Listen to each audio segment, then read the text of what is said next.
आज बहुत से लोग कहते हैं कि मेरी ज़िंदगी में बहुत समस्याएं हैं, इसलिए मैं स्पिरिचुअलिटी प्रैक्टिस नहीं कर सकता या कर सकती। कोई कहता है पैसे की टेंशन है, कोई कहता है रिश्तों की प्रॉब्लम है, कोई कहता है टाइम नहीं है, कोई कहता है माइंड बहुत डिस्टर्ब है। लेकिन सवाल ये है कि क्या स्पिरिचुअलिटी उन लोगों के लिए है जिनकी ज़िंदगी परफेक्ट है, या स्पिरिचुअलिटी उन्हीं के लिए है जिनकी ज़िंदगी टूटी हुई है। तो आज हम यही समझेंगे। मैं आप सबका बहुत बहुत स्वागत करती हूँ इस चैनल पे। अगर आपको ये वीडियो पसंद आती है तो please do like share subscribe my channel. So चलिए आज समझते हैं कि लाइफ प्रॉब्लम्स और स्पिरिचुअलिटी को कैसे प्रैक्टिस करें। एक्चुअली मैं किसी एक फ़ीमेल के साथ मिली थी। उसका एक बेटा है और बहुत दुख की बात है कि उनके जो हस्बैंड हैं वो बहुत अर्ली एज में उनको छोड़ के चले गए। तो वो बहुत अर्ली एज में विडो होगी। आई थिंक वो 35-6 की रही होंगी। तो मैंने जब उनसे मिली तो मैंने उनको कहा कि अब आप जब लाइफ में इतना बड़ा कुछ हो ही गया है, अब आपके पास क्या ऑप्शन है। वो जॉब करती हैं एक्चुअली। तो मैंने उनको रिकमेंड किया कि आप अकेली रहती हैं, आपका एक बेटा है, जॉब करती हैं, तो आप ध्यान प्रैक्टिस करें, मेडिटेशन पे ध्यान दें अब लाइफ में। और तो कोई मोटिव होना नहीं चाहिए। तो वो कहती कि मेरे पास ना समय नहीं है, कि मुझे जॉब पे भी जाना है, मुझे एक बेटा भी देखना है, मुझे इसको पढ़ाना भी है। और मैं चाहती तो हूँ मैं स्पिरिचुअलिटी में आना या मेडिटेशन करना, बट मेरे पास समय नहीं हो पाता, पॉसिबल नहीं हो पाता। तो मुझे लगा कि शायद अभी वो इस चीज़ के लिए रेडी नहीं है, तो उसके बाद मैंने उनको फ़ोर्स नहीं किया। लेकिन मैंने अपनी लाइफ में ऐसे भी लोग देखे हैं जो जॉइंट फैमिली में रह रही हैं। ऐसी फीमेल्स को भी देखा है जो जॉइंट फैमिली में रह रही हैं, वर्किंग हैं, उनके बच्चे हैं और साथ में जॉइंट फैमिली है तो डेफिनेटली और भी लोग हैं। वो सब कुछ हैंडल कर रही हैं, इसके बावजूद वो ध्यान प्रैक्टिस कर रही हैं, वो मेडिटेशन कर रही हैं। Can you imagine? तो जिनको एक्चुअली प्रैक्टिस करना है उनके पास एक्सक्यूज़ेस नहीं होते। और जिनके पास समय हो सकता है क्योंकि वो अकेली है, एक ही तो बेटा है और तो कोई फैमिली रिस्पॉन्सिबिलिटी नहीं है, बट फिर भी वो कह रही हैं कि उनके पास समय नहीं है, तो वो एक माइंड का एक्सक्यूज़ है। आई मीन वो रेडी नहीं है फॉर मेडिटेशन, या हम कह सकते हैं कि स्पिरिचुअलिटी में अभी आने के लिए शायद वो समय उनका नहीं आया है। तो होता क्या है कि मन बहुत चालाक है। मन जो है वो कहता है कि पहले मेरी प्रॉब्लम सॉल्व हो जाए, मैं फिर ध्यान करूँगा। पहले मन शांत हो जाए, मैं फिर साधना करूँगा। पहले लाइफ ठीक हो जाए, फिर भगवान की तरफ जाऊँगा। लेकिन ये बिल्कुल एक्चुअली उल्टा है। स्पिरिचुअलिटी प्रॉब्लम के बाद नहीं आती, स्पिरिचुअलिटी से ही प्रॉब्लम का रिलेशन बदलता है। तो हमारी लाइफ में प्रॉब्लम्स क्यों आती हैं? उसके एक्चुअली 3 मुख्य कारण हैं। सबसे पहला कि बाहरी परिस्थितियों से प्रॉब्लम आ सकती है। एक्सटर्नल कुछ हो गया, कुछ भी एक्सटर्नल फोर्सेस, किसी ने कुछ कह दिया, या कुछ आपका कोई नुकसान हो गया, तो वो है बाहरी परिस्थितियाँ। फिर होती हैं अंदर की मानसिक परिस्थितियाँ कि आपके माइंड कैसा है, आप जो आपके साथ परिस्थितियाँ बाहर घट रही हैं, आप उनको लेके आपका माइंड क्या है। कुछ लोग ऐसे भी हैं जो उनके साथ अगर बहुत गलत होता है, नेगेटिव होता है, तो उसमें भी वो मोटिवेशन ढूंढ लेते हैं। और कुछ ऐसे हैं जिनकी लाइफ उतनी भी ख़राब नहीं है लेकिन फिर भी वो डिप्रेशन में है। तो ये डिपेंड करता है कि आपका माइंड, आपकी थिंकिंग कैसी है। तो सेकंड जो प्रॉब्लम्स आती हैं हमारी लाइफ में, वो हमारी थिंकिंग के कारण आती हैं। आपके अंदर की मानसिक प्रतिक्रियाएं कैसी हैं बाहर की दुनिया को लेके। थर्ड है पुरानी कंडीशनिंग, कि आपकी परवरिश ही ऐसी जगह पे हुई है जहाँ पे आपके माइंड में बहुत कुछ कंडीशनिंग भर दी गई है और आप उन्हीं कंडीशनिंग को लेके अपनी लाइफ जी रहे हो, बिना सोचे समझे, बिना कुछ अच्छे बुरे को पहचान किए। जो आपको सिखा दिया गया है बस आप वही सच मान रहे हैं। तो ये 3 परिस्थितियां हैं जिनकी वजह से हम अपनी लाइफ में प्रॉब्लम्स फेस करते हैं।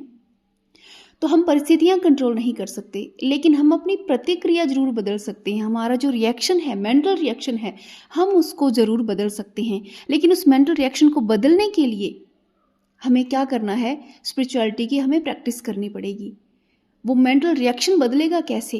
तो उसके लिए हमें पहले अपने अंदर झांकना पड़ेगा ना। पहले तो हमारे हाथ में वो कंडीशनिंग आएगी, तब तो हम उसको बदल पाएंगे। तो उसके लिए है स्पिरिचुअलिटी। स्पिरिचुअलिटी का मतलब ये भी नहीं है कि आप पूजा पाठ करके 24 घंटे बैठ जाओ, या स्पिरिचुअलिटी का मतलब ये भी नहीं है कि आप घर इत्यादि छोड़ के बाहर चले जाओ। तो एक्चुअली लोग सोचते हैं कि स्पिरिचुअल बनना मतलब दुनिया को छोड़ना। नहीं, ऐसा नहीं है। स्पिरिचुअलिटी का मतलब है कि दुनिया में रहकर उससे टूटना नहीं है, यानी दुनिया में रह के दुनिया को छोड़ना नहीं है, बल्कि दुनिया से जुड़ना भी नहीं है। बस दुनिया में रहना है और आसपास की चीज़ों के प्रति जागरूक रहना है, अवेयर रहना है कि आपके बाहर क्या हो रहा है, और जब बाहर कुछ हो रहा है तो ठीक समय में आपके माइंड में क्या हो रहा है। आप अपने माइंड की प्रतिक्रियाओं को ऑब्जर्व करना, यही स्पिरिचुअलिटी की शुरुआत है। स्पिरिचुअलिटी का मतलब ये नहीं कि आप माला फेर रहे हैं या आप कहें कि हमने 1 लाख नाम जप कर लिया या 10 लाख नाम जप कर लिया। नहीं, वो नहीं है। वो धर्म की क्रिया हो सकती है। अध्यात्म बहुत गहरा है, अध्यात्म इन सब चीज़ों से परे है।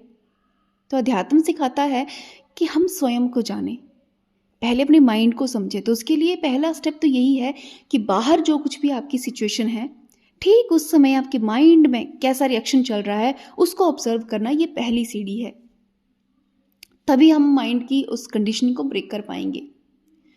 स्पिरिचुअलिटी हमें ये नहीं सिखाती कि प्रॉब्लम खत्म कैसे हो।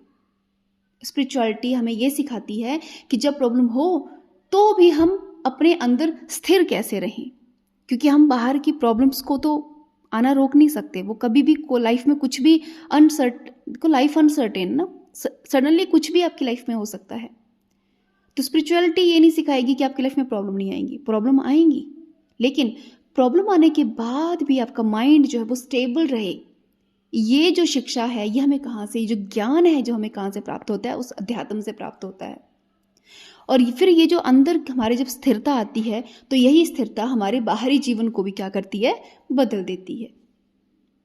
तो जैसे फॉर एग्जाम्पल, इसको हम एग्जाम्पल से समझते हैं कि बारिश हो रही है। सपोज करो 2 लोग खड़े हैं, 2 लोग बारिश में भीग रहे हैं, और एक व्यक्ति है जो बहुत गुस्सा कर रहा है कि भगवान तुमने बारिश क्यों कर दी, हाय मैं भीग जाऊंगा, मेरे कपड़े खराब हो जाएंगे, मेरा ये हो जाएगा। तो वो फ्रस्ट्रेट हो रहा है।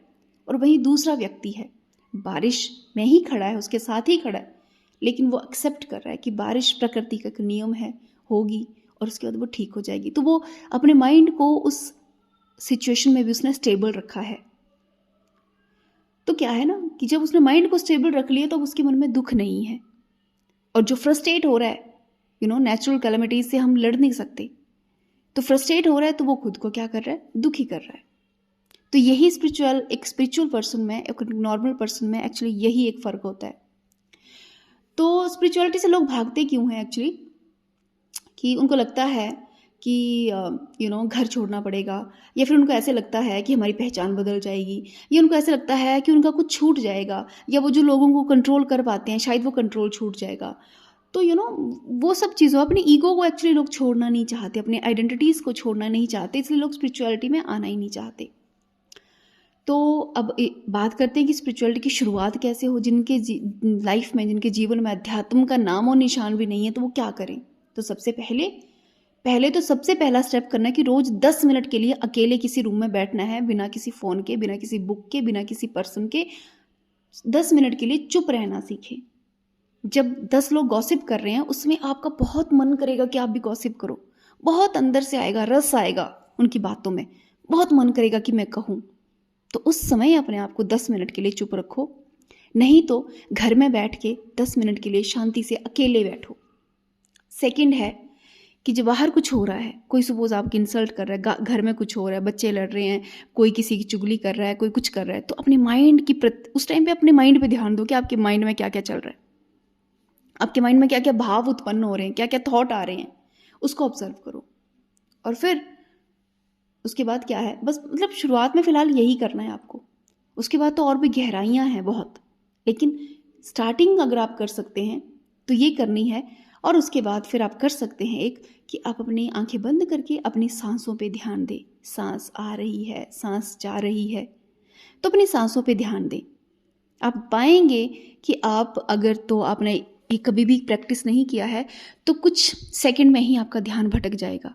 अभी आप बैठे थे सांसों पे ध्यान देने के लिए, थोड़ी देर बाद आपको याद आया कि आपका ध्यान तो सांसों पे है ही नहीं, पता नहीं कहाँ कहाँ आपका माइंड घूम रहा है। तब आपको शायद पहली बार एहसास होगा कि हम कितने अनस्टेबल हैं मेंटली। तो आप अपने श्वासों पे ध्यान दे सकते हैं। तो ये 3 स्टेप है जो इनिशियल स्टेट पे हम लोग लिए करते हैं अध्यात्म में जब आते हैं, कि पहला तो हम थोड़ी देर के लिए अकेले बैठते हैं, हम थोड़ी देर के लिए अपने आप को रोकते हैं, चुप रखते हैं, अपने माइंड की मेंटल रिएक्शन को देखते हैं, बाहर जो भी परिस्थितियां हैं उनको लेके, और फिर कुछ टाइम के लिए 10-15 मिनट के लिए अपनी श्वास पे ध्यान देना। यहीं से अध्यात्म की शुरुआत होती है। ये कोई बड़ी साधना नहीं है, स्पिरिचुअलिटी को बहुत बड़ी साधना नहीं है कि आपको हजारों साल लगेंगे, नहीं। वो बहुत बड़ी साधना तो मतलब माला फेरने में है, ये बहुत बड़ी साधना तो वो अधिक बड़ी साधनाएं हैं। एक नियम में रह के कि सुबह ब्रह्म मुहूर्त में उठना है, ये भी करना है, वो भी करना है, मंत्र जाप करना है, ईश्वर का ये करना है, मंदिर जाना है किसी को, वो साधनाएं बहुत बड़ी साधनाएं हैं। अध्यात्म बहुत बड़ी साधना नहीं है कि आप कभी भी कहीं पे भी ऑफिस बैठे, घर बैठे कहीं भी प्रैक्टिस कर सकते हो। लेकिन हाँ, इसमें एक चीज़ है, इसमें ईमानदारी होना ज़रूरी है और नियमितता यानी कंसिस्टेंसी, रेगुलर करना ज़रूरी है। चाहे 10 मिनट करें, लेकिन रेगुलर करें। ऐसा नहीं कि आज किया और फिर महीने बाद कर रहे हैं या 10 दिन बाद कर रहे हैं, नहीं, वो फिर गलत हो जाएगा। तो अध्यात्म कोई बहुत बड़ी साधना नहीं है, ये बहुत सिंपल सी टेक्निक्स हैं, लेकिन इसमें हमें चाहिए ईमानदारी और डेली प्रैक्टिस, बिना किसी दिन को, बिना किसी डे को स्किप किए। तो स्पिरिचुअलिटी मतलब कोई लग्जरी नहीं है कि ऐसा नहीं है कि बहुत बड़ी लग्जरी है। लोग अक्सर स्पिरिचुअलिटी आजकल स्टेटस डालते हैं, स्पिरिचुअल होने का स्टेटस डालते हैं, खुद को ऐसे शो ऑफ करते हैं। नहीं, स्पिरिचुअलिटी शो ऑफ की चीज़ नहीं है, ये तो भीतर से बदलने की प्रक्रिया है, स्वयं को बदलने की प्रक्रिया है। ये तो बहुत बहुत ही सुंदर प्रक्रिया है। हाँ, अहंकार जब टूटता है तो दुख अवश्य होता है, लेकिन जब ज्ञान उत्पन्न होता है ना, तो भीतर एक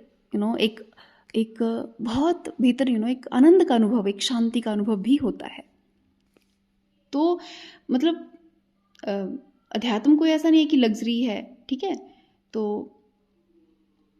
आप तब स्पिरिचुअलिटी में नहीं आते जब सब ठीक हो जाता है। लाइफ में कभी भी कुछ भी ठीक नहीं होगा, कभी कुछ ना कुछ चला ही रहेगा।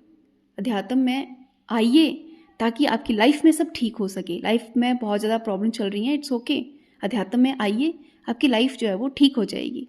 ये नहीं है कि लाइफ ठीक होगी फिर हम करेंगे। अक्सर लोग कहते हैं कि हम पहले अपनी जिम्मेवारियों से मुक्त हो जाए, फिर हम बुढ़ापे में अध्यात्म प्रैक्टिस करेंगे। हो ही नहीं सकता। आज से, अभी से, इसी क्षण से अध्यात्म की शुरुआत कीजिए, आपका जीवन सुगम होता चला जाएगा। अगर मन कहे कि अभी नहीं, तो समझ लेना अभी ही ज़रूरत है। जब मन कह रहा है कि नहीं अभी नहीं, अभी समय नहीं आया है, अभी तो मुझे रस लेना है जीवन का, अभी तो मुझे भोग करना है, तो समझिए यही समय है अध्यात्म में आने का।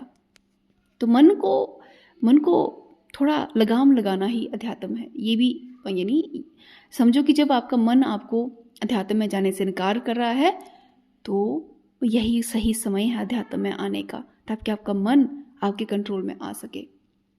तो आई होप आपको ये वीडियो, ये ऑडियो पसंद आई होगी।